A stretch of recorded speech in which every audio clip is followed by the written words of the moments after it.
আমাৰ আজি এটা গাহৰি ৰেচিপি হ'ব। এখন যে এইবিলাক কাটি আছে,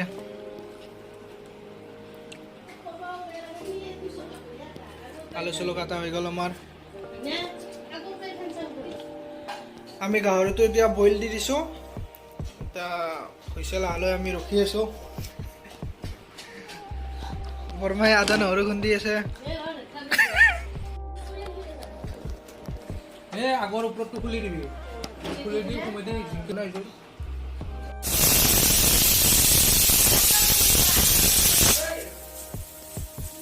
মই অলপ ছাগলী মাংস লৈ আহিলোঁ। এতিয়া আমাৰ সঞ্জয় বা কি কৰিলে, গাহৰি গাহৰি হ'ল নে নাই? বহুত আগবাঢ়ি যাব। আমাৰ গাহৰিটো 50% হৈছে।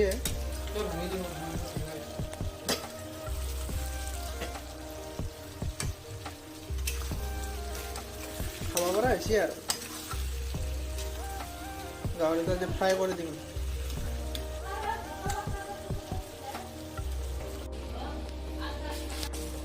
ছাগলী মাংসৰ কাৰণে আলু পিঁয়াজ কাটা হৈ গ'ল। এতিয়া আমাৰ আদা নহৰু আছে, ৰ'ব লাগিব।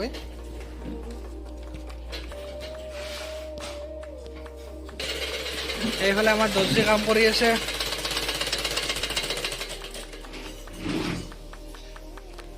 খাবৰে হাই কৰি দা হাই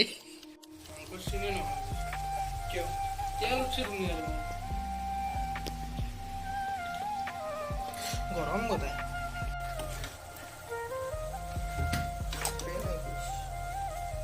আৰু এতিয়া হৈ গ'ল। এতিয়া আমাৰ ছাগলী মাংস বনাব লাগে। এই ছাগলী মাংস পিছি ডাঙৰ ডাঙৰ হৈছে না। গাহৰি ৰেচিপিটো বনাব নহ'ল ন, এইটো ভালকৈ চাই পেলাই বনাব লাগিব। হেমা মাছ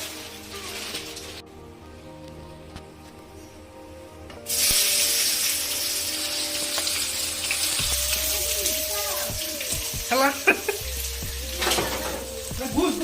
এখানে নালিবি।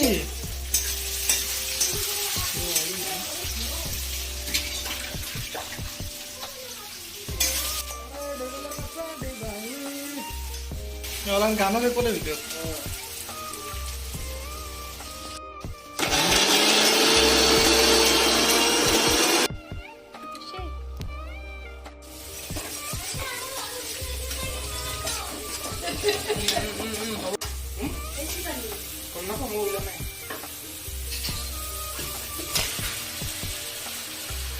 এইটো দিয়ে এইটো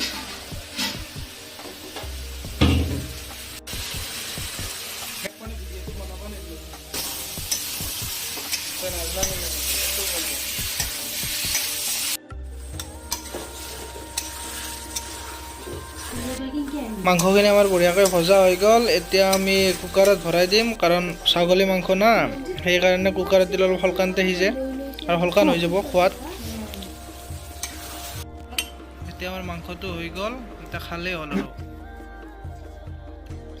অলপ অলপ লৈ লওঁ, কাৰণ বেছি খাব নোৱাৰি, অসুখ হৈ যাব। ছাগলী মাংস গাহৰি মাংসটো ছাগলী মাংসটো লৈ লৈ তল গাহৰি 2 পিচ লৈ ল'লোঁ। এতিয়া পূৰা খাই দিম।